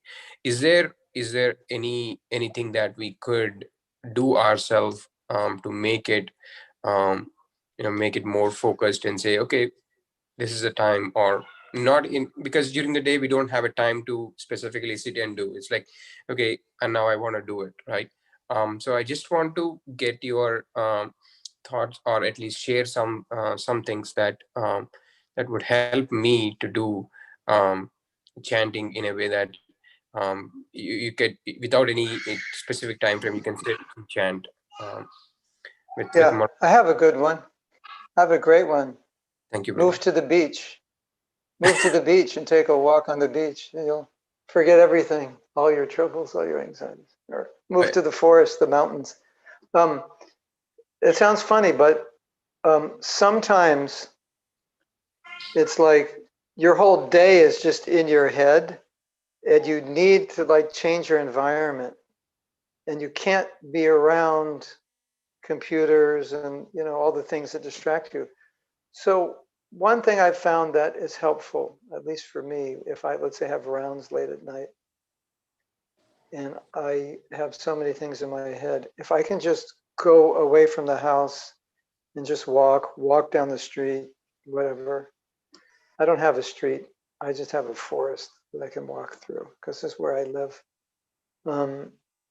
Walk on the beach if you live near the beach. Just somewhere, get away from everything. So your tendency to be occupied by those thoughts is going to be less. Like, would you ever walk through a forest or walk on the beach?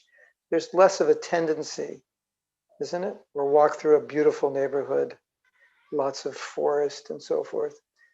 There's less of a tendency to be preoccupied because you're just with nature. So that's, or to a park, or something that's different where okay, I have 4 rounds left.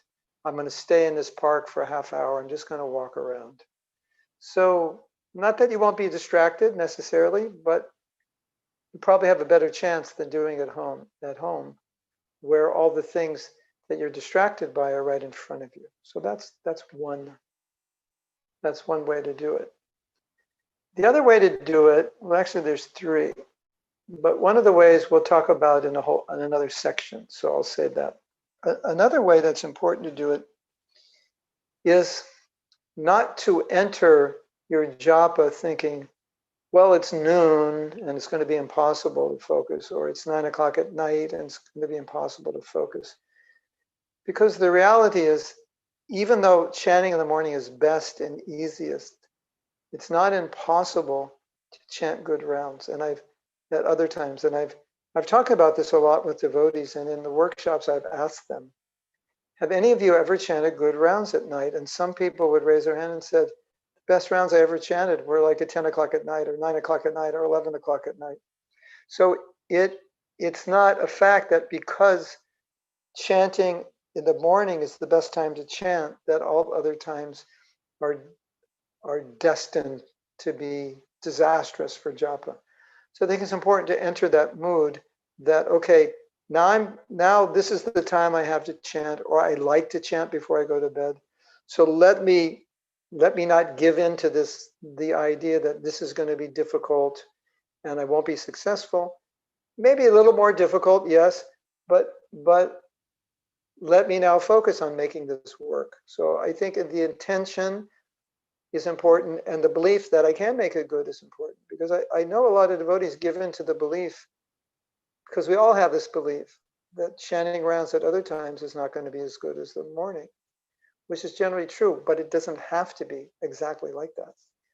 You can chant good rounds at noon. You can chant good rounds in the evening. It may take more effort, more adjustment. So if you enter that mode thinking, okay, we're going to chant good rounds, it's 9 o'clock at night, I'm going to take a little walk, we're going to make this good. We're going to employ all the things we learned today and other things you've learned. Then I think it's going to make a difference. But at any time of the day, we have to be aware that the mind can easily get distracted. So there's something we're going to have to do to deal with that, to not just allow the mind to go off everywhere. And we're going to talk about that later, but this is very, very important topic of how to create that right internal environment so you can have good japa. And so you can create a good internal environment any time of the day, but it's necessary. So it goes something like this. Okay, now I'm chanting japa. So that means now I'm going to have to make an effort to give my heart, my attention to japa. And if I don't make this intention, if I don't make the intention to give my attention to japa, most likely my attention is going to go everywhere. And this word attention is very important for devotees, because we tend to talk about the mind and say the mind is difficult to control. what's difficult to control is our attention, because the mind is going to be thinking, right? So many things. Like right now, in your mind, a thought may come, oh, I don't like this devotee. Or a thought may come, I want to be the most successful this or that in the world. And even if I have to sacrifice my japa, I want to be successful. So it's a thought, but you don't have to do anything with that thought. But if you give that thought attention, then the thought becomes powerful. So when we say about mind control, on a practical level, we're talking about what we're giving attention to, because often you cannot control what you're thinking, at least not until you're more advanced, because when you're more advanced, naturally your thoughts will be aligned with your advancement. But in our more conditioned state, we can't always control what comes in our mind, but we can control what we give attention to, right?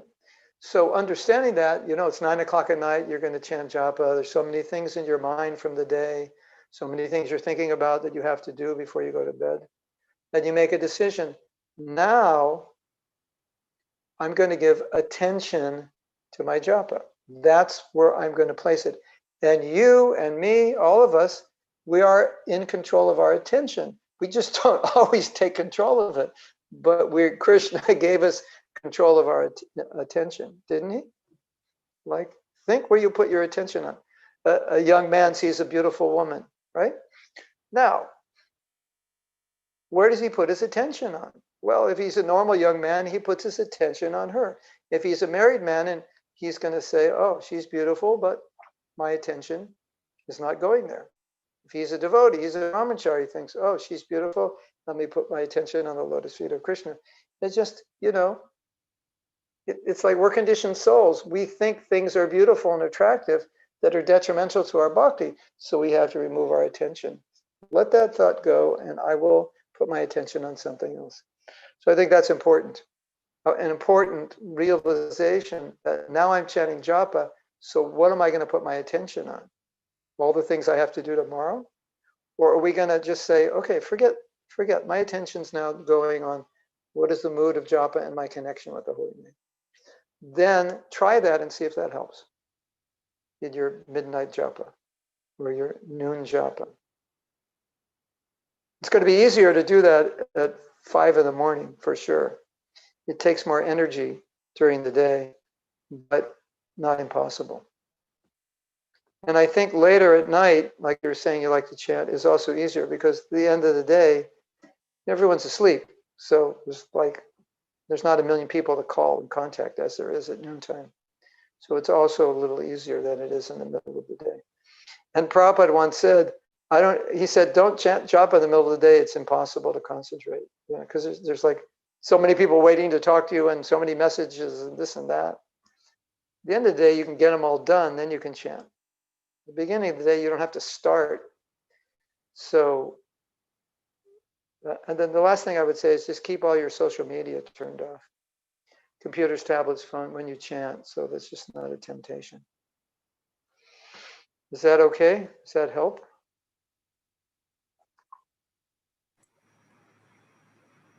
Yes, no, maybe? Think about it. Yes, it is helpful. Thank you very much, Prabhu. Yeah. Hare So Krishna. try to apply it, and then we can see. You can test for yourself. Yes, definitely. Kṛṣṇa will also guide you and give you intelligence. Okay. So it looks like we have more questions, right? Yes, there are more questions. Shall we go ahead with the 3 more hands raised? Okay, Kasturi Manjari Mataji, please, you may ask your question now. Hare Krishna, Prabhuji, please accept my humble obeisances. All glories to Shri Krishna. Thank you very, very much, Prabhuji, for this wonderful class. Many practical application points for myself, and it's really touching that relationship part of it. I have one small question and then another one. So one small question is that when we say nishtha, when we come to nishtha level, then the pure chanting starts. So nishtha means, and like it's later part of the class, it was about the intention, that intention to please Yes, Krishna. yes, yes. So nishtha means Yes. when the intention to please Krishna is there consistently, not like, okay, one time it is there. Yes, yes. Yes, means not that external part of it, meaning, okay, I have to start my japa at 5 o'clock. So that is nishtha. But that whatever time I do the japa, it should be that intention to please Krishna is there. That is, or it means the external also. Nishtha means that you don't have much opposition from within. You've overcome it. Mm-hmm. One way of understanding is, let's say, you know, the five, what I call the five big obstacles, you know, envy, jealousy, lust, greed, madness. You know, sometimes I call them the big five, right? This is what we're up against, right? But on the stage of Nishtha, those big five don't really have much hold on you, right? They're more in, the intensity of those has lessened to such a significance that it's not really a problem, and therefore the Nishtha, the purity with which you chant is not really impeded by impure desire, not strongly impeded, so that you can manifest this pure intention. It's much easier. It's like, you know, your road is not cloudy anymore. So, but it's funny because you could say you have to be pure to chant pure, and you have to chant purely to be pure. So it's a kind of a conundrum. But it's solved by the fact that really on any level, you can chant with pure intention. It's just on the stage of Nishtha, it's more natural, because now your pure intention and your life are pretty much aligned. Whereas before that, you can have a pure intention, but your heart and your life, you know, when you stop chanting, don't exactly reflect your mood while you're chanting. Whereas in the stage of Nishtha, it's more aligned, it's more of a reflection. Does that make sense?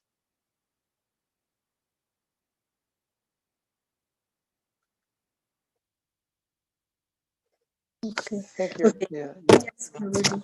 Yeah, and the second question that I have is about relationship. Like you mentioned that the chanting, generally we take it as a process because it is one of the processes of 9 processes of devotional Yes. service, but it is actually a relationship. So the question comes to my mind that the relationship, yes, we all have relationship. I also have relationship with Krishna. But that is not experienced right now. So when we do japa, yes, that relationship experience is not there. So then how do we how do I cultivate that? Yeah, okay. Good question. There's I think one thing that I've found very useful is to see the holy name as a deity. Because we say Nama Rupa, we say Nam Avatar, the form of the name, the incarnation of the name. So to not deal with the name as something other than Krishna, right? So just like when we begin deity worship, we understand that Krishna is there in the deity, but we may not experience it. We may still be experiencing it. Well, to me, the experience is just like, it's kind of like a statue, kind of like an idol. It's not like I'm not experiencing Krishna. But because the Shastra, and because Srila Prabhupada has told us, this is Krishna, you respect this as Krishna, you worship this as Krishna, what happens? That's when you get the realization, because the way you approach the deity is as Krishna. If you approach the deity as marble or stone, you'll never see it as Krishna. You'll only see it as marble and stone, right? So the same with the holy name. I may not realize the holy name is Krishna, but I understand intellectually that Krishna is now present. And so when I'm chanting, I'm in this mood that Krishna is now in my presence, and I should honor him, and I should be in the mood just like I would be in the same mood worshiping the deity. So when you apply this principle, then gradually the holy name reveals itself because it's reciprocating with your attitude. You know, I've often said, if you're bored chanting, just think how Kṛṣṇa is bored hearing your chanting, how bored he is hearing your chanting. So, you know, when you're making this effort and you're more inspired, then Kṛṣṇa is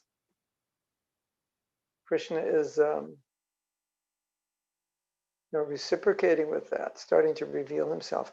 And you can also pray, Kṛṣṇa, you know, with every mantra, you can say, Kṛṣṇa, please reveal yourself in your holy name. Show me that you're here. I want to see you. And one thing that I do that's been pretty powerful for me is that when I'm chanting, I remind myself that Kṛṣṇa is present. And I keep reminding myself. And as I remind myself, I begin to experience that. Kṛṣṇa is here. Hare Kṛṣṇa, Hare Kṛṣṇa. And I just try to allow myself to experience how it is that Kṛṣṇa is here in that vibration. Not so much an intellectual process, but more of a process of feeling. Because Prabhupada said you could feel Kṛṣṇa's presence in his holy name. So sometimes I just try to allow myself to feel his presence by thinking, okay, I know you're here. That's what Shastra says. And so I want to be aware. So I try to become aware in this vibration, what I'm feeling, what I'm experiencing. How am I experiencing Kṛṣṇa's presence? And of course, sometimes nothing's going to happen. But if you make that effort and you try to put yourself in that mood and pray, Kṛṣṇa, please reveal, it'll happen. Something's going to happen. And that's why I was saying in the beginning, there's so much you can get out of japa. It's such a deep process. And if you're aware of the depth of it, if you're aware of potentially what it can give you, it puts you in a very good state to chant because you're kind of open. Say, okay, holy name, I know you're there. Please reveal to me whatever it is you can or you want to reveal to me. And so in that openness, you're more ready for Kṛṣṇa to reveal himself to you. Is that okay? Or you need more clarification?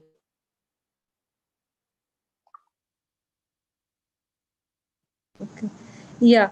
Thank you so much, Prabhuji. Yes, that really is very helpful. Plus, then one other thought comes here that when we say that, okay, Kṛṣṇa, if you want to reveal yourself to me, and also that intention part while doing japa. So, because there is this fruity mentality so much ingrained from so many, this lifetime and previous lifetimes. So in this also there is a possibility that the fruitive tendency comes in, because sometimes even though every day the intention is same, even though every day in japa the we were before, that is same, but some days that feeling of connection doesn't come. Some days the connection comes. So how to I think that's the point where prayer is most important, because the idea of prayer is that sometimes, like you say, I'm trying to develop the mood, but I just don't feel it for whatever reason. Maybe my sadhana has not been good recently, or maybe I offended a devotee, or maybe I haven't been reading that much and my consciousness isn't good, or I became upset with my children or my husband, or something where I've been too absorbed in material things. At that point is when prayer is most important, because the idea of prayer is that I'm in a situation and I've tried to improve it and everything I've done hasn't worked. And so I'm only left with your mercy to change it. And so that's the point where prayer is really important. Kṛṣṇa, please help me get in the right mood. Please help me experience. But a nice point that Borijan Prabhu makes is that sometimes Kṛṣṇa may actually not give you a taste because he just wants to see your perseverance. And so even when you don't have the taste, you can think, okay, I don't have a taste, but I want to show Kṛṣṇa that still, even though there's no taste, I will still try to chant with devotion. And that becomes a beautiful meditation in itself. Even though you're not feeling anything, you start feeling the devotion that even though feeling nothing, I'm going to continue with determination to chant. and then you start feeling something, which is, it's so interesting how you can take no feeling into feeling. Or another thing is, oh, Kṛṣṇa, I'm not feeling anything. Please help me feel something. And immediately there's a feeling that I'm not feeling and I want to feel. So you've just energized your japa because you're not feeling anything. You've energized your japa with a feeling. Isn't that interesting? Yes. And what's the feeling? I'm not feeling anything, Kṛṣṇa, please help me. So even that can be a great impetus for your japa. Yes. Thank you so much, Prabhuji. Very, very helpful. Thank you so much. And You're welcome. I seek your blessings so that I can apply what I have asked and heard. Thank you so much. Yeah. Whatever blessings I have, it'd be my great honor and happiness to give to you so that you have wonderful experiences. Thank you so much. Okay. We have some questions in the chat also, right? Or those who are putting the Yes. questions can ask them. It's nice if you ask them live because then we can interact. So we still have more hands raised, and I see Oh, okay.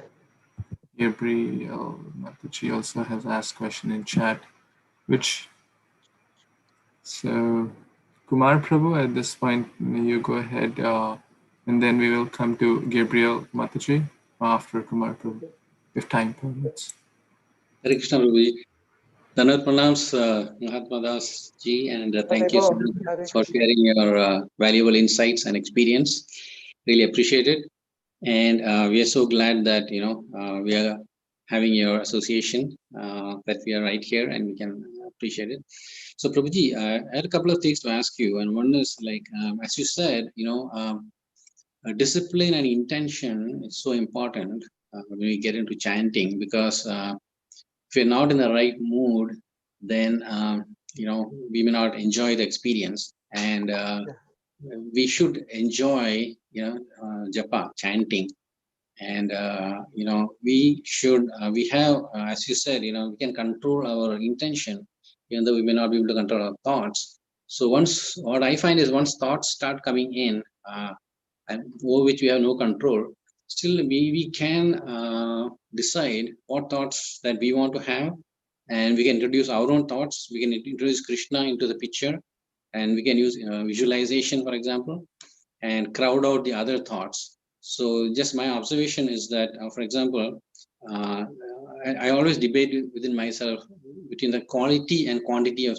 chanting, because is it better to do a few rounds high quality, or just mechanically finish the allocated rounds and things like that.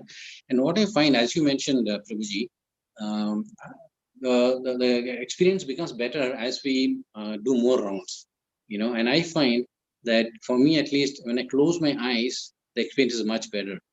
So if I sit down and close my eyes, I'm able to focus better, and even if other thoughts come, they don't distract me. So I just wanted to get your input, Prabhuji, on this quality versus quantity concept. Thank you so much, Prabhuji. There's thank you for the question. There's two ways to answer this question. Of course, if a devotee is initiated, then I can't say quality over quantity because they've made a vow to chant, because then they may misunderstand. Well, I'll chant 4 good rounds. And Mahatma Prabhu said 4 good rounds is better than 16 bad rounds.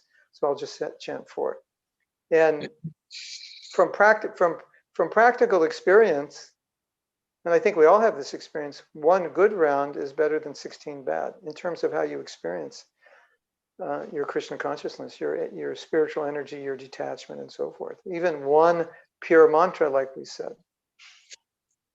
So when this question is asked, my natural intuitive response is, well, it's in a sense, it's a false dilemma, although it's a real one. I understand it's a practical question, a real dilemma. But the real answer is chant all good rounds. That solves the whole problem. But it's true. There's no use in just continually going on chanting more and more rounds with offenses. So the answer from a philosophical point is yes, one good round is better than 16 bad rounds. From a practical point, we want to get up to 16 good rounds. That's the goal. That will be the best thing. So, and some devotees have done that. They said, okay, I was chanting 16 bad rounds, and I decided I'm just going to chant 4 good rounds, and I'll increase it to 6. I'll try to work my way back up to 16. So if you're not initiated and you say, well, I'm chanting 16 bad rounds, after the 4th round, I can't concentrate. So I want to master 4 and then upgrade. And if the goal is to get back to 16 good rounds, then yes, I don't think that's a big problem, because why continually chant 16 if you're not initiated or you're not aspiring to be initiated, if they're just bad. Now, if you're aspiring to be initiated and you're committed to your potential Diksha Guru, or you are initiated, then you have to take the philosophy of 16 good rounds, come hell or high water. This is what I have to do. So, but as I said earlier, Prabhupada did answer this question in a letter, in a lecture, by basically saying, what's the use of chanting bad rounds? He said, but you have to chant because you made a vow. And so he divided it into 2 things. One was your vow. If I chant 16 bad rounds, I'm committed to my vow of 16. But on the other side, what's the use of 16 bad rounds? So you kind of have, you see Prabhupada made both things. It's like, well, you committed to chant 16 rounds, so you should do that, so that's good. But you're chanting 16 bad rounds, so it's bad. So what's the point of chanting 16 bad rounds? So you put that together, keep your commitment, and keep your chanting 16 good rounds. So then in one letter, initiation letter, Prabhupada said, chant 16 good rounds. So I think we should see that as a goal. Whatever rounds we chant be good, and the goal is to come to 16. And you're describing things that help you, and whatever helps you, do that. And if you're really having trouble 16 good rounds and you're not initiated, you may choose to chant a lesser number to perfect that, to get that where you want, and then increase back to 16, if that's your goal, with the goal of chanting 16 good rounds. And that's the goal, however you can get there. So, Hare Krishna. Hope that helps. Sure. Thank you, Prabhu. Thank you so much. Yes. Yes, Kashish Mataji, would you like to unmute and ask your question? Yes, Prabhuji. Hare Krishna, Prabhuji. Thank you so much. No words to express our gratitude for today's class. Prabhuji, I'm an absolute neophyte. My question is that when I'm chanting, sometimes I feel I'm murmuring. The pitch of my chanting is sometimes fast, sometimes low. Can you kindly guide me on that? How to do a soft japa? Yeah. I think we should focus on Lord Chaitanya's instruction, no hard and fast rules. And Okay. by saying there's no hard and fast rules, he doesn't mean that we don't try to chant without offenses, or we just get up in the morning and lay in our bed and don't bathe and chant on our back. It doesn't mean that, but more in terms of little details, like direction I face, should I stand, should I sit, should it be loud, should it be soft, slow, fast. These things are not that important. And then if we give too much importance to them, then we go back to like the focus on the ritualistic aspect. Now, Prabhupada said we should chant with our lips, our tongue, and we should hear with our ears. As a process, if we're not yet able to absorb ourselves and just thinking of Krishna's pastimes when we chant, this is the process to get absorbed, or a way to get absorbed. But I've seen with some devotees, when they're a little ritualistic focused, then even chanting with the tongue, listening with the ear becomes more of a ritual. More, am I doing it right? Well, the real right way is to give your heart to Krishna. That's always the right way. So if you chant slowly, giving your heart, you're absorbed, that's perfect. If you chant quickly and don't do that, that's wrong. If you chant loudly and it helps you control your mind, that's good. If you chant softly and your mind's distracted, it's not good. So I think we need the criteria is what is actually helping me, what is inspiring me, what is helping me become absorbed, what is helping me chant without offenses and so forth, and then adopt that. And because we're different, some will chant loudly, softly, some will chant quickly, slowly. And it's no indication that a devotee is more advanced than another. It's nature, it's preference. It's what helps them get absorbed. Is that what you were asking? Does that answer your question? You were asking Yes, something Prabhuji. else. Yes, perfect answer, Prabhuji. Thank you so much. Okay, thank you. Krishna. Okay. Maybe we go 5 minutes. That'll make it a clean 2 hours. I think we were supposed to go 1 hour and 45 minutes, but questions that aren't asked is they can be asked tomorrow. Sure, Prabhuji. Okay. So we have Sudhir Prabhu. I'm going to ask you to unmute to ask your question, and kindly turn your video also on so you can see who you are. Hare Krishna Maharaj, Dandavad Pranam. Thank you so much for wonderful session today. We learned very, very good things. I mean, I've been chanting for a few years, but I have learned a lot. Prabhuji, so good. sorry. No, go ahead. Yeah, as you said, I try to chant in the morning before the sunrise, before the actually kids wake up. That's my distraction. But after few rounds, I sometimes I get monetized and loses focus. So I also walk and chant Yes. within the community. Yes. So is that okay, Prabhuji? Yeah. It's a similar question to the last question. Yeah. Okay. Everything is okay if it helps your japa, and nothing's okay if it distracts your japa.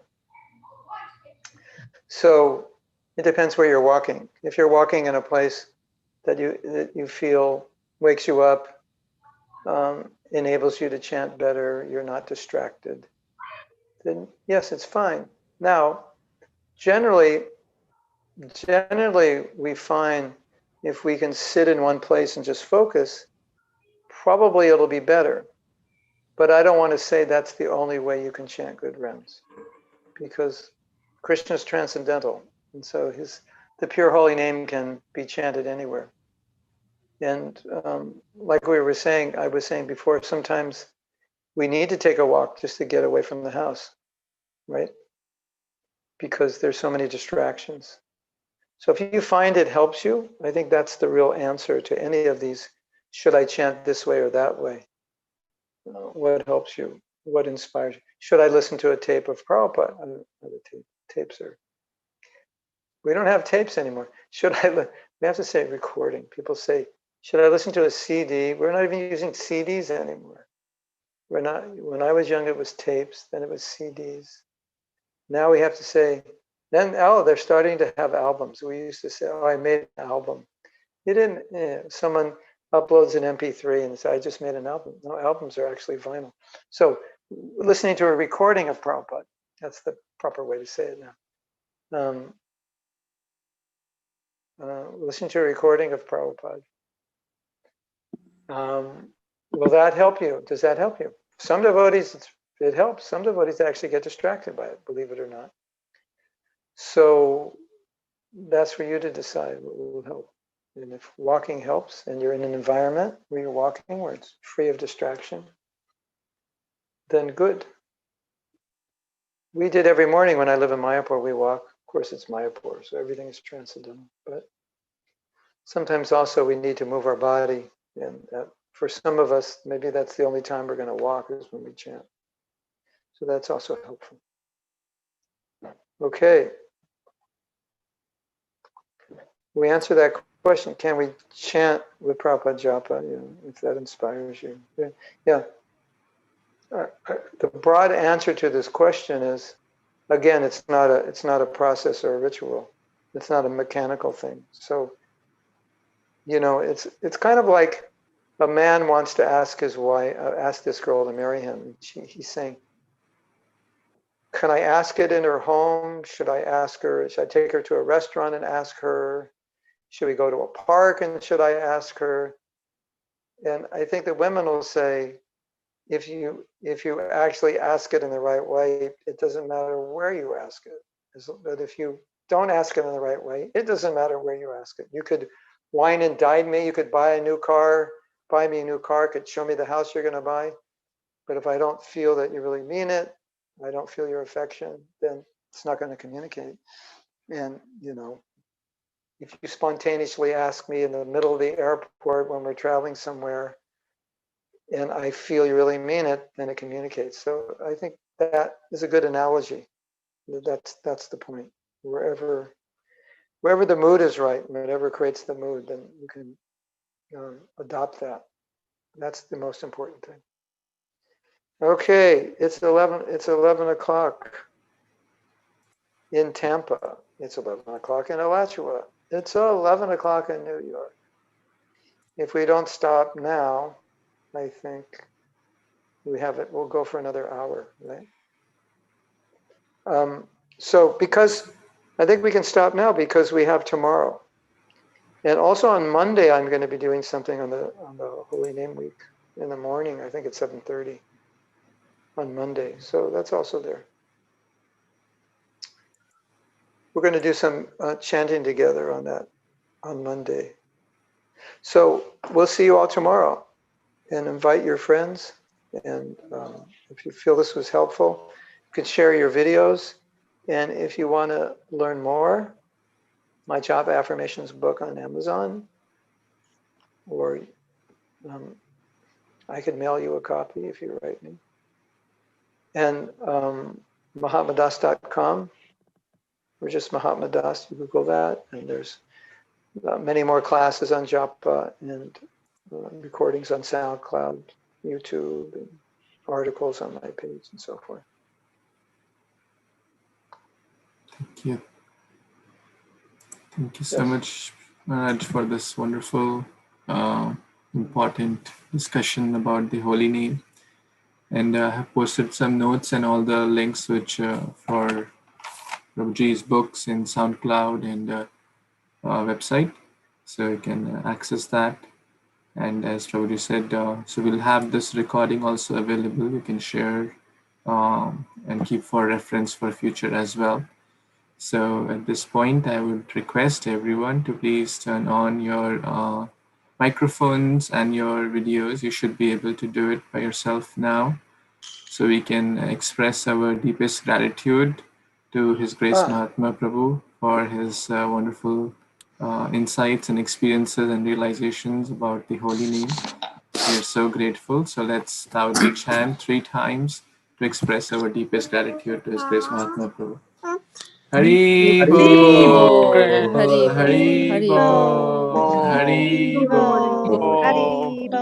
Bo. Thank you. Hare Krishna. Thank you. Hare Krishna. Hare Krishna. Thank you. Hare Krishna. Grace Mahatma Prabhu ki So, jai. thank you. Jai. Save your questions for tomorrow. We'll Thank you. get back to your Thank questions. you. Thank Okay? you. Very well. You're welcome. You're welcome. We'll see you tomorrow. Save your questions. Okay? Hare Krishna. We can answer them. Hare Krishna. Thank you so Jai. much. Okay, everyone show your video so I can see you all. I'm going to scroll down. See you. See who I'm talking to. At least a picture would be nice.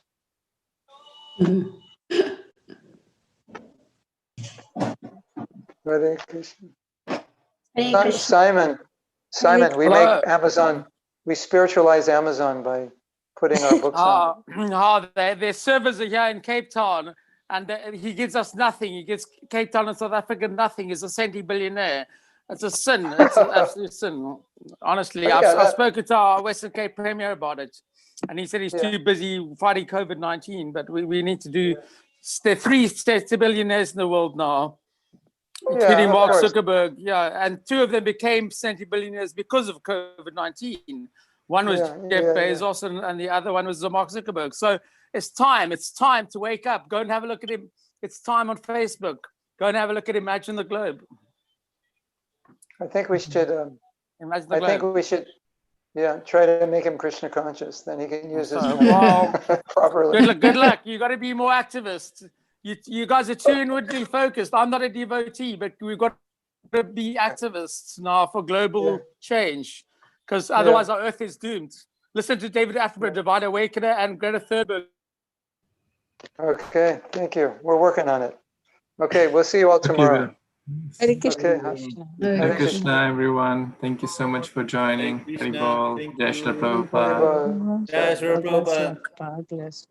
Hari Bol, Hari Bol, Hari Bol.